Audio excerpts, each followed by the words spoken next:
चूड़ामणि। विवेक चूड़ामणि ग्रंथ में श्लोक नंबर 97। ठीक है, श्लोक का उच्चारण करते हैं।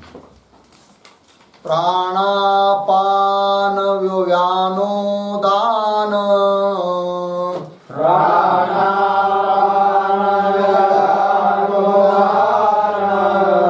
समाना भवत्यसौ प्राणः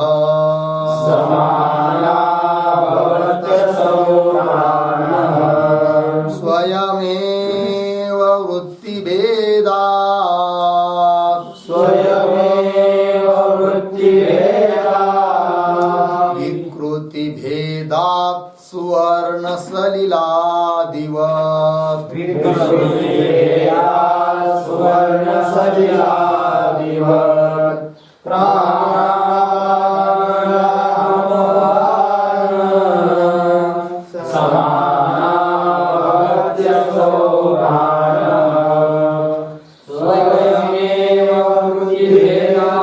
विकृतिभेदात्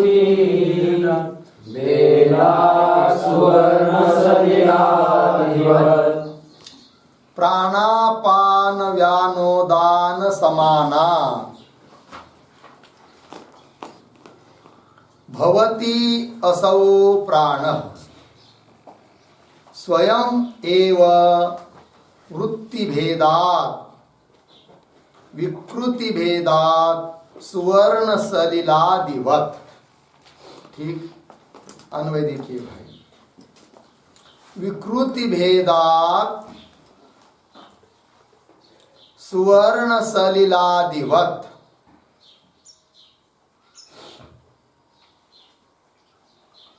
विकृतिभेदात् सुवर्णसलिलादिवत् असौ प्राणः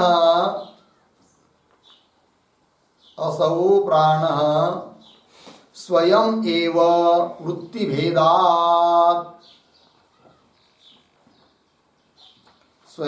वृत्तिभेदात् प्राणापान समान व्यानोदान समाना भवति।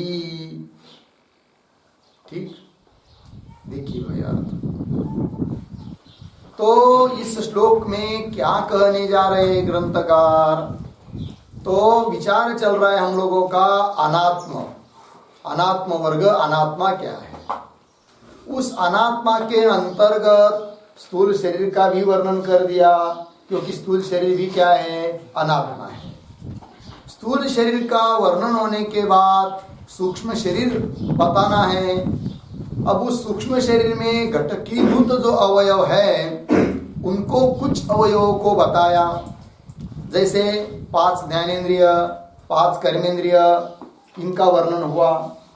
उसके बाद अंतकरण चतुष्टय, मन, बुद्धि, चित्त और अहंकार, इन चारों के बारे में भी बता दिया। अब आया उस सूक्ष्म शरीर के अंतर्गत उसके घटकीभूत जो प्राण है उसका विचार कर रहे, वो प्राण कौन कौन है। ठीक है, और सूक्ष्म शरीर के घटकीभूत जो अभी तक बताए 5 ज्ञानेंद्रिय, 5 कर्मेंद्रिय और अंतकरण चतुष्टय, उसमें भी थोड़ा विवेक ऐसा करेंगे कि सूक्ष्म शरीर की उत्पत्ति अपंचीकृत पंचमहाभूतों से होती है, ये बताया था। ठीक, जब भूतों का 5 भूतों का पंचीकरण नहीं हुआ है, एक दूसरे में वो जब मिले नहीं हैं, तो ऐसी अवस्था में जो 5 भूत है उनको कहते हैं क्या? अपंचीकृत पंचमहाभूत। और वो 5 ही महाभूत अविद्या से उत्पन्न हुए हैं, माया से उत्पन्न हुए हैं। और अविद्या त्रिगुणात्मक है, सत्वगुण, रजोगुण और तमोगुण। अब उस त्रिगुणात्मक अविद्या से उत्पन्न हुए ये जो 5 भूत है, ये 5 भूत भी कैसे फिर त्रिगुणात्मक है। हर एक भूत में सत्वगुण है, रजोगुण है और तमोगुण है। तो उन 5 अलग अलग उन अपंचीकृत पंचमहाभूतों के स्वतंत्र सत्वगुण से एक एक ज्ञानेंद्रिय की क्या हुई? उत्पत्ति हुई। बराबर। और उन्हीं अपंचकृत पंच महाभूतों का सबका थोड़ा थोड़ा सत्वगुण लिया, मिलित सत्वगुण जिसको बोलते हैं, तो उससे उत्पन्न हुआ कौन? अंतःकरण। ठीक है। उसके बाद आया नंबर रजोगुण का। अब रजोगुण जो उन पांचों भूतों में है, तो हर एक भूतों के स्वतंत्र स्वतंत्र रजोगुण से एक एक कर्मेंद्रिय की उत्पत्ति हुई, और उसके बाद सबका थोड़ा थोड़ा रजोगुण लेकर जो मिलित रजोगुण है, जिसको समष्टि रजोगुण बोल सकते हैं, उससे उत्पन्न होता है कौन? प्राण। तो उसी प्राण का विचार अब कर रहे हैं। लग गया? तो चलिए, तो प्राण वस्तुतः देखा जाए तो एक ही है, किंतु उसकी क्रिया भेद से और स्थान भेद से उसके अलग अलग नाम हो जाते, इसलिए उसको बोलते पांच प्राण। ठीक है, तो देखिए भाई, वही कह रहे हैं विकृति भेदात सुवर्ण सलिलादिवत। तो सुवर्ण सलिलादिवत ये दृष्टांत है। तो सुवर्ण जानते हैं हम लोग, सुवर्ण एक ही है, किंतु उसी एक सुवर्ण से अलग अलग अलंकार बना दिए। जैसे 1 किलो सोना लेकर गए सुनार के पास, और उसको कह दिया कि इसके हर एक तरह के अलग अलग अलंकार बना दो। तो सुवर्ण एक है, अलंकार अनेक बन गए। तो व्यवहार होता है क्या है जी? ये कटक है, ये केयूर है, ये कुंडल है, ये बाजूबंद है, ऐसे अलग अलग अलंकार हो जाते। यद्यपि नाम अलग अलग हो रहे अभी, किंतु अलग अलग नाम दिखाई देने पर भी, उनकी अलग अलग आकृति दिखाई देने पर भी, उनको पहनने का स्थान भी शरीर में अलग अलग होने पर भी, सब में सुवर्ण तो एक ही है। उसी प्रकार प्राण भी एक है, किंतु उसकी विकृति अर्थात कार्य भेद से उसका अलग अलग नाम हो जाता है। एक दृष्टांत तो हुआ। दूसरा दृष्टांत दिया सलिल का। सलिल कहते जल को। क्यों दूसरा दृष्टांत दिया? इसलिए कि पता नहीं सुवर्ण का अनुभव सबको है या नहीं है, क्योंकि सुवर्ण महंगी चीज है। पता होने पर भी पता नहीं उसके कैसे अलंकार क्या क्या होते, सबको पता होगा ही, ये बात जरूरी नहीं है। इसलिए हर एक प्रत्येक व्यक्ति के प्रत्येक दिन में अनुभव में आने वाला है कौन? सलिल अर्थात जल। तो जल के बारे में, पानी तो पानी एक ही है, तो भी व्यवहार होता है क्या? ये मटके का पानी, ये फ्रिज का पानी, ये गड़वा का पानी, ये नहर का पानी, ये नदी का पानी, ये तालाब का पानी। भाई उस पानी को मत पियो, क्योंकि वो सीधा तालाब से भर के लाया हुआ है। उस टंकी का पियो, क्योंकि वो बोरिंग का पानी है।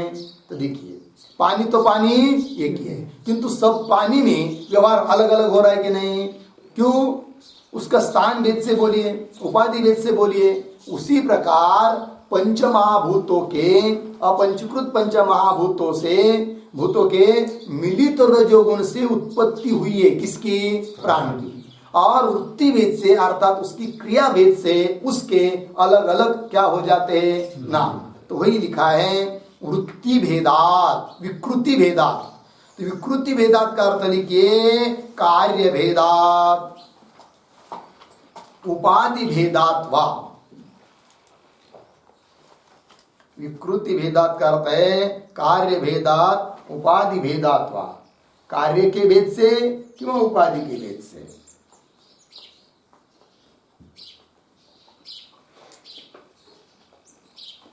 हो गया जी। विकृति भेदात सुवर्ण सलिलादिवत असौ प्राण, यह प्राण स्वयं एव वृत्ति भेदात। वृत्ति भेदात का अर्थ लिखिए क्रिया भेदात।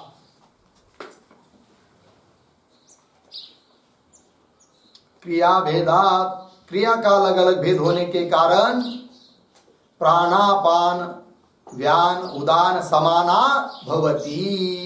तो 5 नाम उसको आ गए, प्राण, अपान, व्यान, उदान और समान।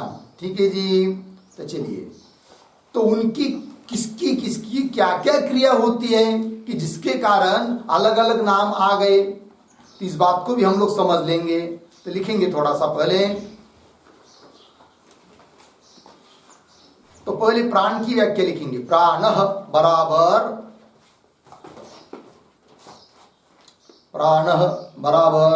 शरीरांतः संचारी वायुः।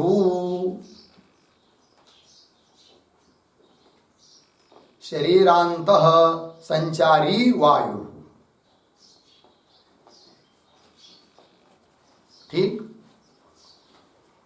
आगे वृत्ति भेदात, ये प्राण की व्याख्या पूरी हो गई वायु तक। तो वृत्ति भेदात प्रतीक शब्द आया है ऊपर श्लोक में, तो वृत्ति भेदात का अर्थ है बराबर क्रिया भेदात, बराबर प्राणन अपानन, प्राणन अपानन व्यानन, व्यानन समानन, समानन उदानन रूप वृत्ति भेदात, उदानन रूप वृत्ति भेदात। ठीक, देखिए भाई प्राण का क्या व्याख्या लिखी, प्राण किसको कहेंगे, शरीरांत संचारी वायु, शरीर के अंदर संचरण करने वाला जो वायु है उस वायु का नाम है क्या, प्राण। ठीक है, इतना ही कहते समझ लीजिए, वायु प्राण, तब महावायु के ऊपर अतिव्याप्ति होगी, वो अतिव्याप्ति न हो इसलिए शरीरांत संचारी। अच्छा इतना ही लिखते क्या, शरीरांत संचारी ही प्राण, तब मन रक्त आदि में क्या होगी, अतिव्याप्ति होगी। वो अतिव्याप्ति न हो इसलिए पद दिया क्या, वायु। शरीर के अंदर संचरण करने वाला वायु उसको कहते प्राण। समझ लीजिए इतना ही लिखते क्या, शरीरांत वायु प्राण, कौन शब्द निकाल लिया, संचारी, तब क्या होगा, शरीरांत वायु प्राण। हाँ, तो शरीर के अंदर रहने वाले वायु तो धनंजय कृकल कृम है कि नहीं, 5 है वो भी है कि नहीं, नाग कुर्म कृकल देवदत्त और धनंजय, जिसको उप प्राण कहते हैं। तो उस पर अतिव्याप्ति होगी क्योंकि वो भी शरीर के अंदर रहते हैं और वायु है किंतु संचरण नहीं करते, है कि नहीं। तो चलिए उस पर अतिव्याप्ति न हो इसलिए क्या कर दिया, संचार। तो लक्षण बन गया प्राण का क्या, शरीरांत संचारी वायु प्राण। ठीक है, अब वृत्ति भेदात का अर्थ लिख दिया क्या, क्रिया भेदात।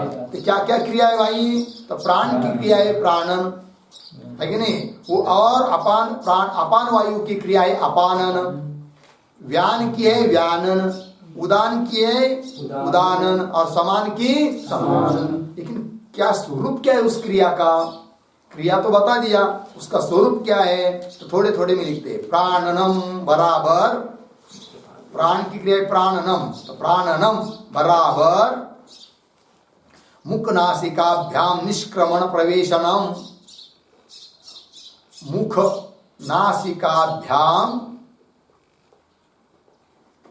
मुख नासिकाभ्याम निष्क्रमण प्रवेशनम, निष्क्रमण प्रवेशनम। ठीक, तो क्या अर्थ हुआ, मुख और नासिका के द्वारा बाहर जाना अंदर आना, बाहर जाना अंदर आना, ये जो क्रिया है इस क्रिया का नाम है क्या, प्राणन। और ये क्रिया किसकी है, प्राण वायु की है। इस क्रिया के कारण उसका नाम पड़ गया प्राण। आगे चलिए, अपाननम,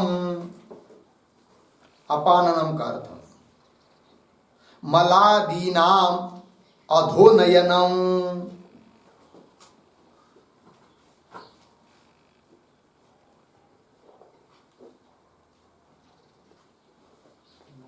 मलादीनाम अधोनयनम। ठीक है जी, अर्थ समझ में आया। जो खाया हुआ मल, खाया हुआ जो आप भोजन है उसका जब एक्स्ट्रा भाग हो जाता है तो बाहर फेंका जाता है, जिसको मल कहते हैं।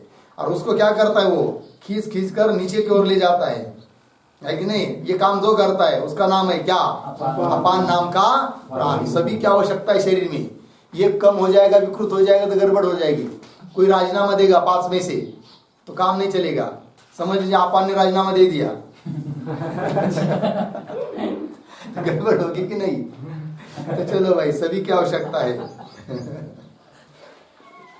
तो हो गया दो, प्राण अपान। ठीक है, तीसरा कौन है, व्याननम। लिखिए फिर, अशीत पीत अन्न रसादेहे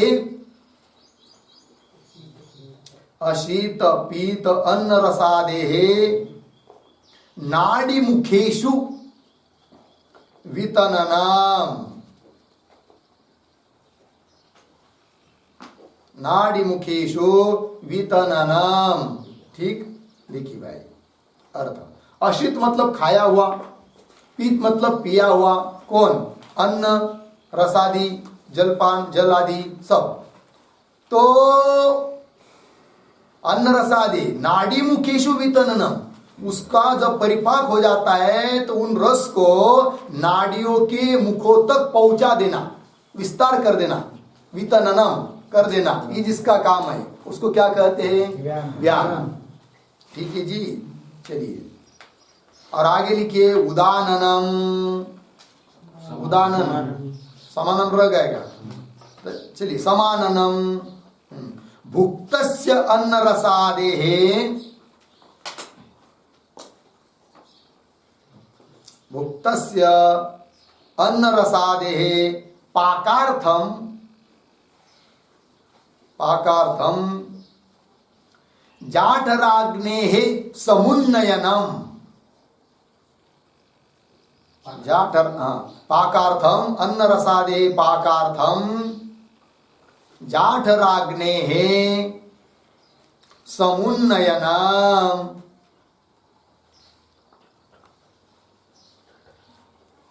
जाठराग्नेः समुन्नयनम। ठीक, अर्थ देखिए भाई। भुक्तस्य अन्न रसादि, खाया हुआ जो अन्न रसादि है उसको पकाने के लिए अपने पेट में एक अग्नि होता है जिसको बोलते हैं जठराग्नि, है कि नहीं? हर एक के पेट में होता है जठराग्नि। वो यदि शांत हो जाएगा ना फिर काम समाप्त, वो चलता है। लेकिन किसी भी कोई भी अग्नि को प्रज्वलित यदि रखना है तो उसको सहायक होना चाहिए वायु। वायु की सहायता नहीं है तो अग्नि प्रज्वलित नहीं रह सकता है। समझ लीजिए, आपको अनुभव करना हो तो मेणबत्ती जला के रखिए और उसके ऊपर कोई घमेला चाहे कोई ऐसा पात्र रख दीजिए कि हवा न जाए अंदर। 5-10 मिनट में के बाद खोल के देखेंगे तो वो बुझ जाएगी। समझ में आया ना? इसलिए लालटेन में छोटे छोटे छिद्र होते हैं ऊपर ऊपर से, क्यों? कि आवश्यक उतना वायु उसको मिलता रहे। तो अग्नि को प्रज्वलित रखने के लिए जरूरत है किसकी? वायु की, है कि नहीं? तो अपने पेट के अंदर भी एक अग्नि है तो उसको भी वो तो जरूरत है खाए हुए अन्न को पकाने के लिए, पचने के लिए। तो फिर उस अग्नि को प्रज्वलित रखने का काम जो वायु करता है उसका नाम है क्या? समान नाम का प्राण। ठीक है, वही लिखा। भुक्तस्य अन्न रसादे पाकार्थम जाठराग्ने समुन्नयनम। जठराग्नि को समुन्नित रखना, प्रज्वलित रखना, ये जिसका काम है वो हुआ समान नाम का प्राण। ठीक है जी, आगे चलिए। अंतिम का कौन है? उदाननम। तो उदानन क्रिया क्या होती है लिखते उस पर भी। वमन काले, वमन काले अन्न रसादे ऊर्ध्वम नयनम। अन्न रसादे ऊर्ध्वम नयनम। ठीक, देखिए भाई अर्थ। जब हम लोगों को कभी उल्टी होती है, डकार आती है, गरड़ आती है कि नहीं? तो क्या होता है, पेट के अंदर भी जो भी कोई रस आदि हो तो ऊपर ऊपर आता है। तो ऊपर ऊपर लाने का काम कौन करता है? उदान। यदि उदान नहीं रहेगा ना तो कितना भी हाथ भी डालेंगे मुख में अंगुली के एवजी, है कि नहीं, अलावा हाथ भी डालेंगे तो भी उल्टी होगी नहीं, है कि नहीं?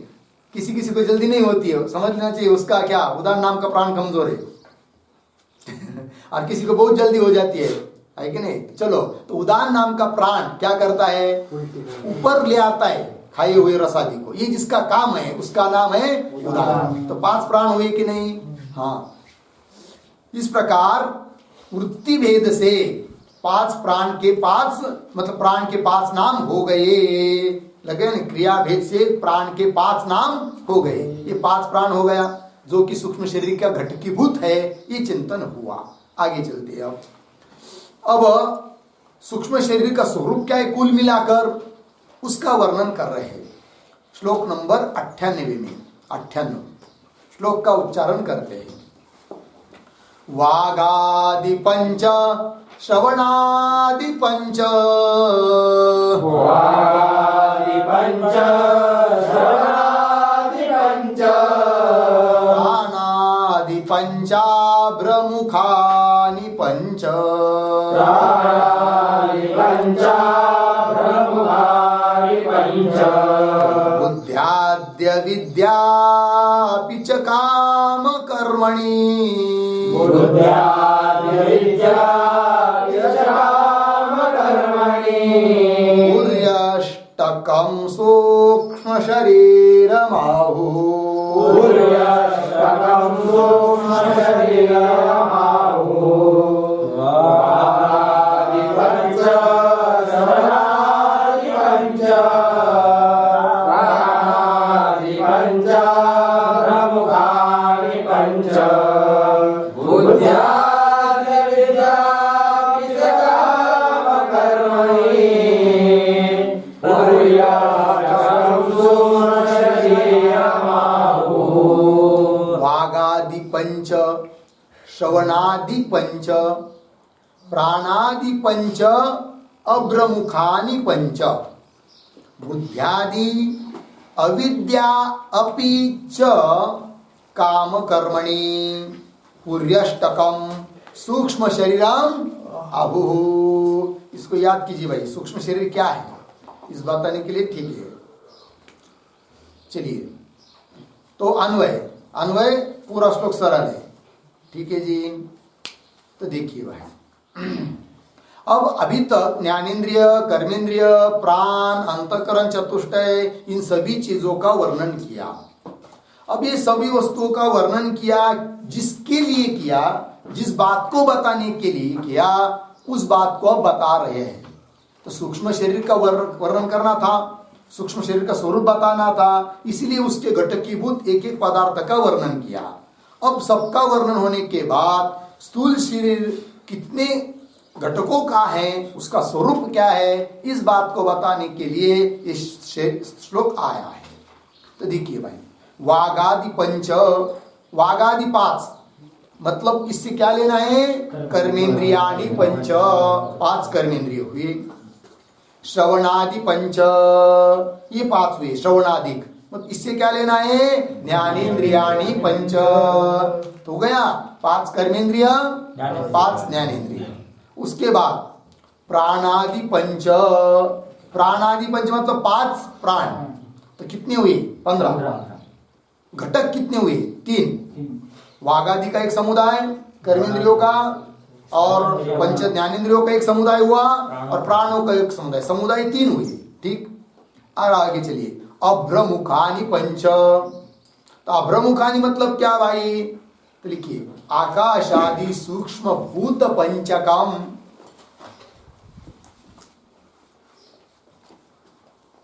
अभ्रमुखानि पंच का अर्थ है आकाशादि सूक्ष्म भूत पंचकम।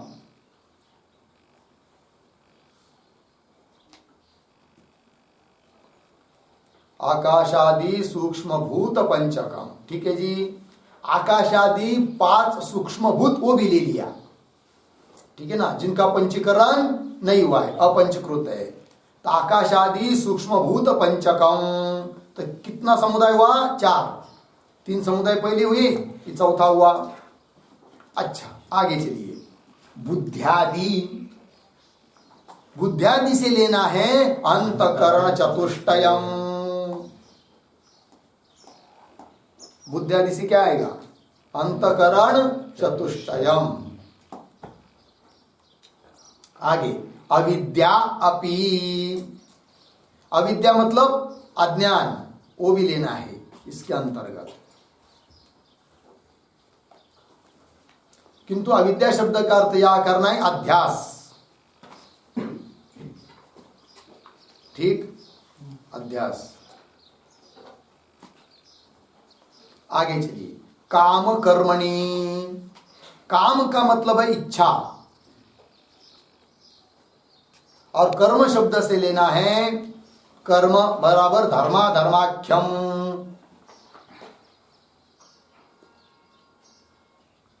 धर्मा धर्माख्यम, पाप पुण्यात्मक कर्म। ठीक है जी। कितने घट हुए?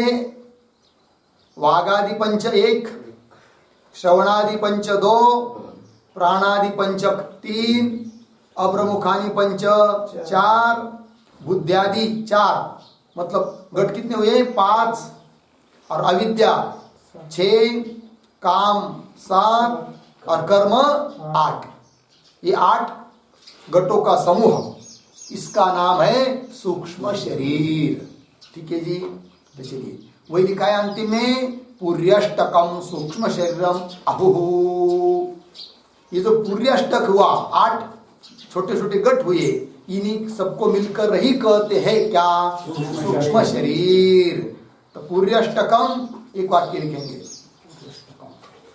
एतत् सर्वं मिलितम पुरी अष्टकम पुर्यष्टकम। एतत् सर्व मिलितम लिखा, एतत् सर्वं मिलितम पदार्थाष्टक समुदायोपेतम। पदार्थाष्टक समुदायोपेतम पुर्यष्टकम सूक्ष्म शरीरम, सूक्ष्म शरीरम अहु अहु वेदांतिनः इति शेषः।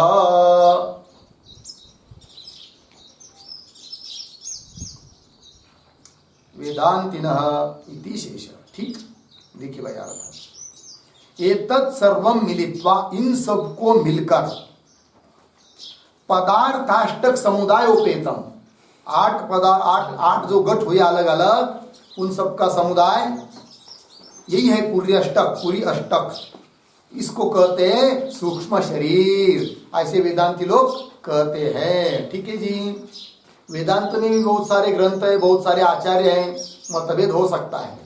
कोई कहता है 16 तत्व का सूक्ष्म शरीर है, कोई 17 तत्व का, कोई 19 तत्व का, और कोई इस प्रकार कह रहा है पुर्यष्टक। ये क्या है? सूक्ष्म शरीर। अब यहाँ पर प्रश्न उपस्थित हो सकता है कि ऐसा क्यों? कोई कुछ कर रहा है, कोई कुछ कर रहा है, कोई कुछ कर रहा है, ये क्यों हो रहा है ऐसा? इसका क्या उत्तर है? कोई अंतकरण को अलग अलग नहीं, वो बात ठीक है, लेकिन ऐसा मतभेद क्यों हो रहा है? वो नहीं है, मिथ्या माइक है। आप क्या बोल रहे हैं? उसको बताना है ही नहीं, वो नहीं है इसलिए। हाँ। मिथ्या है इसलिए। हाँ जी, क्या? देखिए, सामने समझ लीजिए घट रखा है, व्यवहारिक घट, और व्यवहारिक दृष्टि से ही हम लोग व्यवहार में ही देख रहे हैं। तो 10 या 50 लोग भी देखेंगे तो लाल कलर का रहेगा, सब क्या बोलेंगे? उसको लाल ही कहेंगे, है कि नहीं? लाल कलर का ही कहेंगे। छोटा है तो छोटा ही कहेंगे, बड़ा है तो बड़ा ही कहेंगे। क्यों? व्यवहारिक सत्य है वो। ठीक है ना। अब समझ लीजिए घट बिट तो कुछ है नहीं है, किंतु काल्पनिक घट है। क्यों? एक काल्पनिक कोई वस्तु बनी हुई है, और उसको कह दिया सब लोगों को, जाओ वहां पर देख के आओ क्या क्या कैसा है करके, है कि नहीं? तो सब लोग आकर बताएंगे, लेकिन एक जैसा बताएंगे क्या? नहीं। क्या बताएंगे फिर? कोई कैसा कोई कैसा। समझ लीजिए, उदाहरण दूसरा लेते हैं। सब्जी बनाई, आज किसका नंबर है? हाँ, समझ ली सब्जी बनाई, और आपने क्या कर दिया? उसमें 1 किलो नमक डाल दिया, सस्ता है इसलिए, है कि नहीं? और सब लोगों ने खाया, तो सब लोग क्या कहेंगे? खराट हुआ है, इतना ही कहेंगे ना। कोई कहेगा क्या? नहीं, अच्छा हुआ है, मीठा हुआ है, नहीं कहेंगे। सब क्या कहेंगे? खराट ही कहेंगे। ठीक है। अब समझ लीजिए दूसरा प्रसंग, बच्चे लोग खेल रहे हैं, और खेलने में क्या किया उन्होंने? 2 काड़ी ले लिया, उसको कपड़ा लपेट दिया, और वो हो गए नौरा भाई को। फिर वो बर्तन, फिर वो शादी लगाना है उनकी। करते कि नहीं बच्चे लोग? खेल देखा है कभी? हाँ वो चूल भी बना देते हैं, भोजन भी बनाते हैं। इधर सिरा बना दिया, इधर ये बना दिया, इधर ये बना दिया, पंगत भी बैठ गई, भोजन भी हो गया। और लोगों को पूछा, ए भाई भाजी कैसी हुई थी? एक बोलेगा खारट हुई थी, एक बोलेगा मीठी हुई थी। भाजी एक ही है, हर एक बता रहा है, अलग अलग अलग सब बता रहा है। क्यों? इसका तात्पर्य क्या है? ही नहीं, कल्पना मात्र है। तो कल्पना में क्या? जिसका जैसा लगेगा वैसा कहेगा, वो वस्तुता तो है नहीं। उस प्रकार यहाँ पर भी हम लोगों को, वेदांतियों को क्या, एक ब्रह्म मात्र एक ही सत्य है, उसके बारे में कई बार भी देखिए आप, मतभेद नहीं है। कौन सा भी उपनिषद उठा के देखिए, कोई भी वेदांत का ग्रंथ देखिए, सत चित आनंद स्वरूप, एक अखंड, एक रस, आनंद घन व्यापक, है कि नहीं, परमात्मा ब्रह्म को एक जैसा ही बोल रहे। क्यों? वास्तव में है। और जो चीज है नहीं उसके लिए क्या बताएंगे ऐसा ये करके, इसलिए जिसको जैसा लगेगा वैसा बता रहा है, क्योंकि उसको बताने में तात्पर्य नहीं है, उसकी बात करना है, निवृत्ति करनी है। किंतु हम लोगों को प्रतीति आ रही संसार की, जगत की संगति लगा के देना है, इसलिए बताना है, इसलिए मतभेद होता है। इसलिए सूक्ष्म शरीर अनात्मा है और अनात्मा मिथ्या होता है। इसलिए कोई 16 तत्व का कर रहा है, कोई 19 तत्व का कर रहा है, कोई इस प्रकार से पूरी अष्टक बता रहा है। कुछ भी हो, ये हुआ यहाँ पर इस ग्रंथ में सूक्ष्म शरीर का स्वरूप जो कि अनात्मा है। लगी पंक्ति, आगे चलिए। अब श्लोक 19 में चलते हम लोग। 19 नहीं, 99। हाँ, तो 19 जैसा दिखाई दिया ना। श्लोक नंबर 99 को पढ़ते हैं। इदं शरीरं शृणु सूक्ष्म संज्ञितम्, इदं शरीरं शृणु सूक्ष्म संज्ञितम्, लिंगं त्वपञ्चीकृत भूत संभवम्, लिंगं त्वपञ्चीकृत भूत संभवम्, सवासनं कर्म फलानुभावकम्, सवासनं कर्म फलानुभावकम्, स्वाज्ञानतो नादिरूपाधिरात्मनः, स्वाज्ञानतो नादिरूपाधिरात्मनः,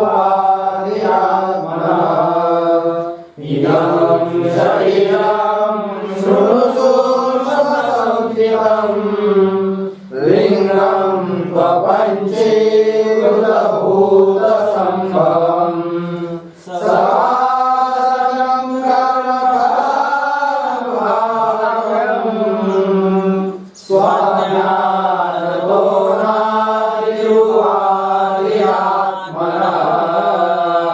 इदं शरीरं शृणु सूक्ष्म संज्ञितं लिंगम तो अपंचीकृत भूत संभवम सवासनम कर्म फलानुभावकम स्वाज्ञानतः अनादि उपाधि आत्मनः।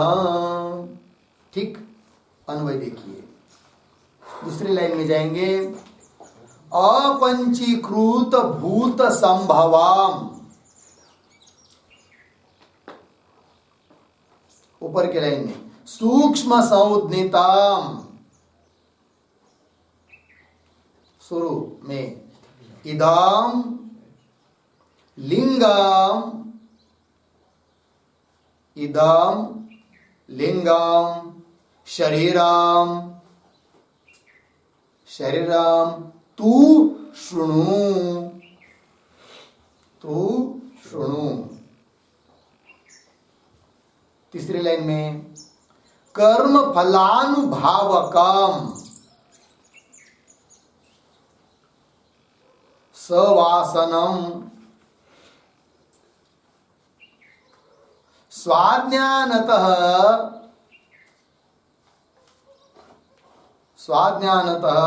आत्मनः अनादि उपाधि।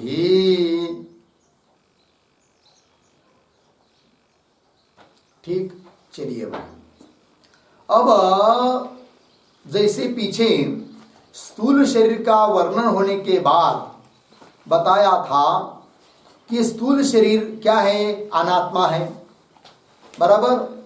उस प्रकार यहां पर भी अब बता रहे हैं कि सूक्ष्म शरीर भी क्या है, अनात्मा है। क्यों? कि जैसे स्थूल शरीर अनात्मा था उसके लिए हेतु दिया था, उसी हेतु से कह रहे कि सूक्ष्म शरीर भी क्या है, अनात्मा है। तो स्थूल शरीर को अनात्मा कहा था, उसके लिए बताया था क्या कि जैसे घर अनेक पदार्थों से मिला हुआ है, बनाया हुआ है। एक पदार्थ से, एक चीज से घर बनता नहीं। तो अनेक वस्तु को मिलकर जो चीज बनती है वो परार्थ होती है, दूसरे के लिए होती है। ठीक है ना? उसी प्रकार स्थूल शरीर भी अनेक पदार्थों से बना हुआ है, इसका मतलब वो दूसरे के लिए है। तो जिसके लिए है वो उसका मालिक है। और जैसे घर में रहने वाला व्यक्ति, कौटुंबिक व्यक्ति, वो उसका घर होता है, उसके लिए घर होता है, और वो घर अनेक पदार्थों से बना हुआ है, इसीलिए वो एक तरह अनात्मा है। और जो सहत है, अनेक पदार्थों से मिला होता है, वो परार्थ होता है, दूसरे के लिए होता है, अनुभव घेने वाला दूसरा होता है। इसलिए घर में रहने वाला मालिक जैसा घर से भिन्न है, घर नहीं हो सकता, उसी प्रकार स्थूल शरीर में भी रहने वाला जीवात्मा स्थूल शरीर नहीं हो सकता है। ठीक उसी प्रकार सूक्ष्म शरीर भी अनेक समुदाय से मिला हुआ है, अनेक घटकों से मिला हुआ है। इसका मतलब ये सूक्ष्म शरीर भी परार्थ है, स्वयं के लिए नहीं है।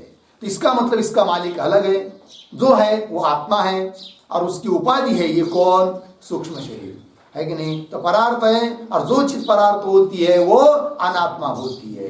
जैसे स्थूल शरीर अनात्मा है, वैसे ये सूक्ष्म शरीर भी क्या है? अनात्मा है। इतना बात लग गई? तो आगे देखिए सूक्ष्म शरीर फिर कैसा कैसा है, तो इस बात को बता रहे एक एक चीज को। नंबर 1, अपंचीकृत भूत संभवम। अपंचीकृत भूत से उत्पन्न हुआ है कौन? ये सूक्ष्म शरीर। ठीक है जी? तो अपंचीकृत भूत संभवम लगा ना? इस पर लिखते एक वाक्य, अपंचीकृतानि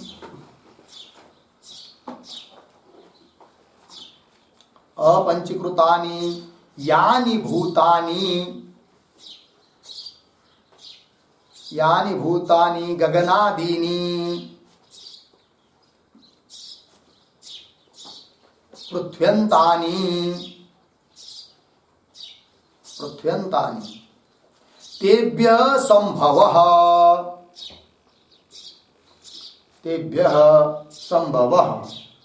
बराबर उत्पत्ति यस्य तत् इदं सूक्ष्म संज्ञितं शरीरम।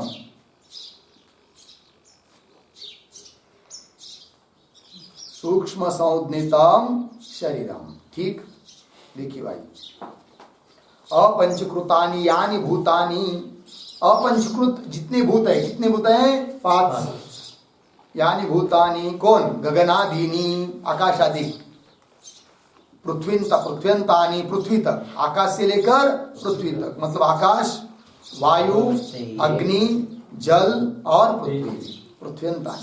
तेभ्य संभवः, उनसे संभव, संभव शब्द करता है उत्पत्ति। तेभ्य संभव उत्पत्ति ही यस्य, उससे संभव अर्थात उत्पत्ति है जिसकी, तत् इदम सूक्ष्म संज्ञितम शरीरम, वह यह सूक्ष्म संज्ञा वाला क्या है? सूक्ष्म शरीर। इसीलिए उसको कह दिया अपंचीकृत भूत संभवम।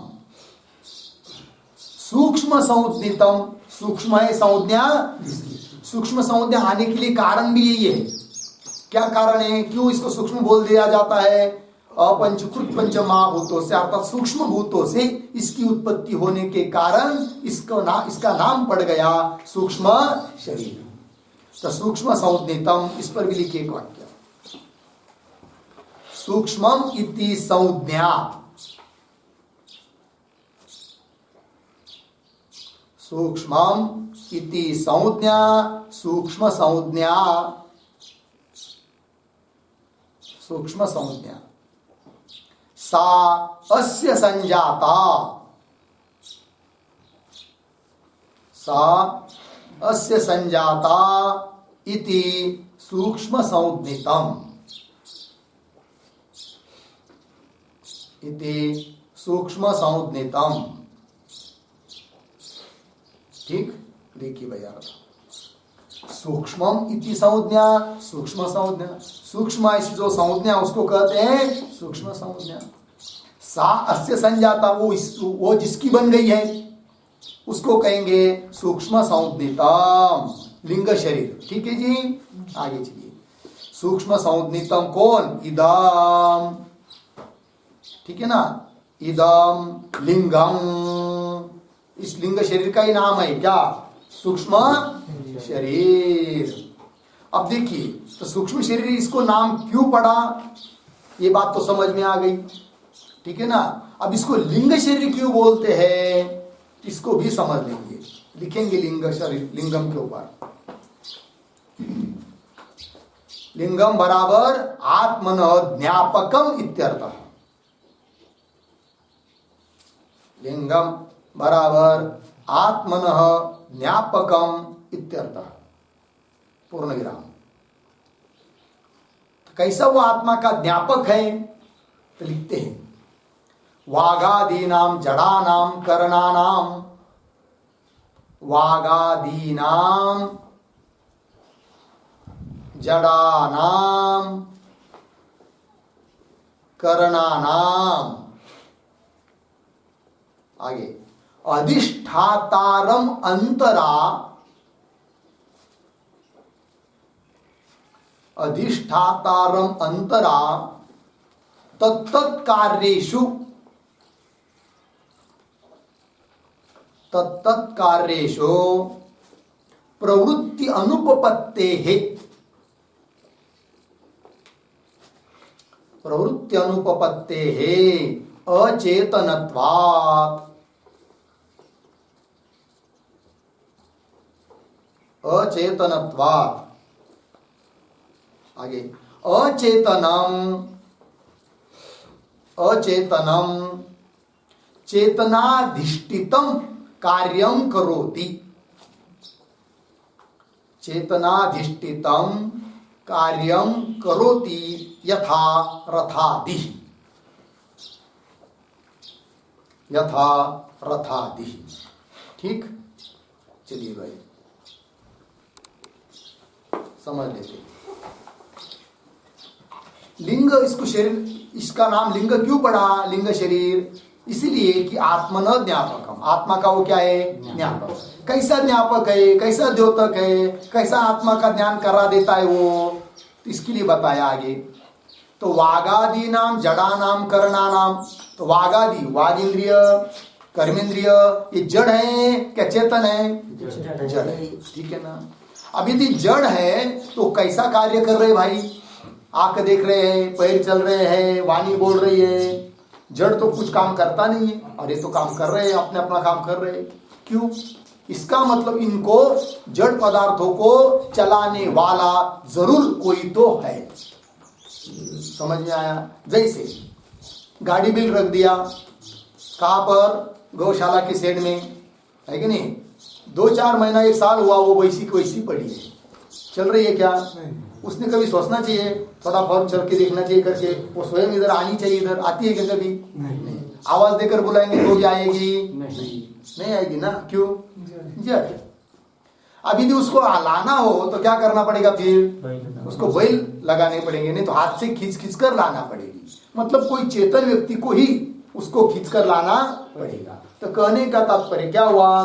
कोई भी जड़ वस्तु में जो कार्य दिखाई देता है वो चेतन अधिष्ठित ही होता है। चेतन की सहायता बिना जड़ में कोई भी काम कार्य दिखाई नहीं देता है। इतनी बात समझ में आई ना? तो वाणी, वागेंद्रिय, कर्मेंद्रिय, ज्ञानेंद्रिय, मन, बुद्धि, ये सब कैसे है? जड़ है कि नहीं? और यदि जड़ है तो काम कैसे कर रहे हैं? इसका मतलब इनके द्वारा काम कराने वाला कोई तो चेतन है, और जो चेतन है वही कौन है? आत्मा है। लगे अर्थ? ज्ञापक हुए कि नहीं? कौन? शरीर, सूक्ष्म शरीर, लिंग शरीर, आत्मा का क्या हुआ? ज्ञापक हुआ, है कि नहीं? इस प्रकार से तो वही लिखा है वागादि नाम जड़ा नाम करना नाम। वागादि जो जड़ करण है, अधिष्ठातारम अंतरा, उसका कोई अधिष्ठान रहे बिना तत्त कार्येषु प्रवृत्ति अनुपपत्ते है, उनके कार्य में उनकी प्रवृत्ति हो नहीं सकती। क्यों? अचेतनत्वात्, अचेतन होने के कारण।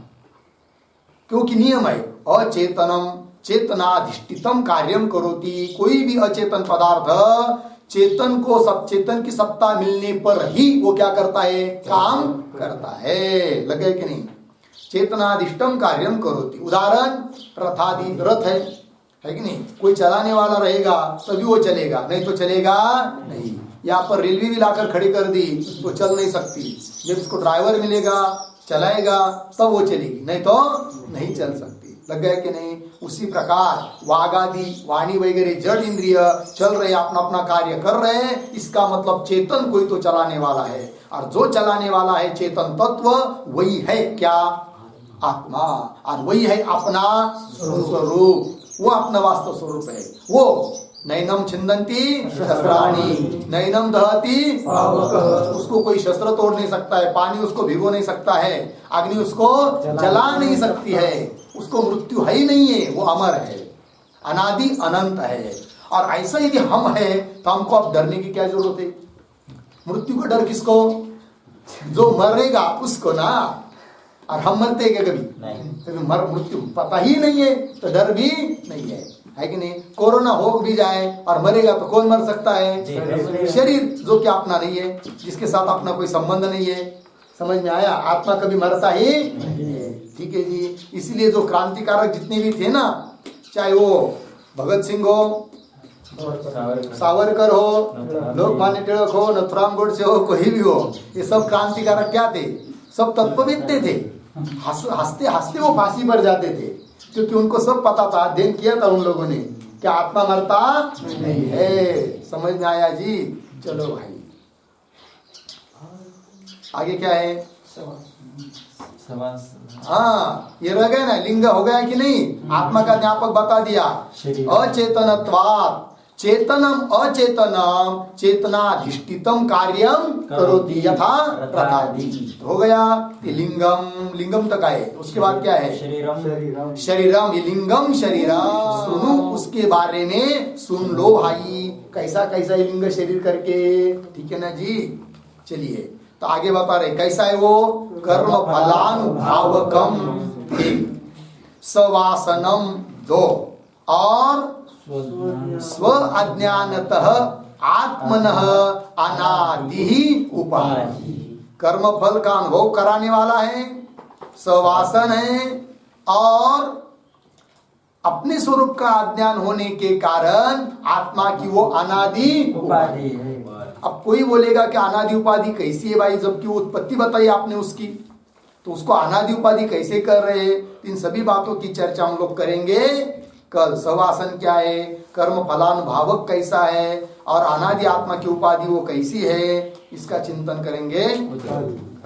चलेगा? ओम पूर्णमदः पूर्णमिदं पूर्णात् पूर्णमुदच्यते पूर्णस्य पूर्णमादाय पूर्णमेवावशिष्यते। ओम शांति शांति शांति। शंकरं शंकराचार्यं केशवं बादरायणं सूत्रधारं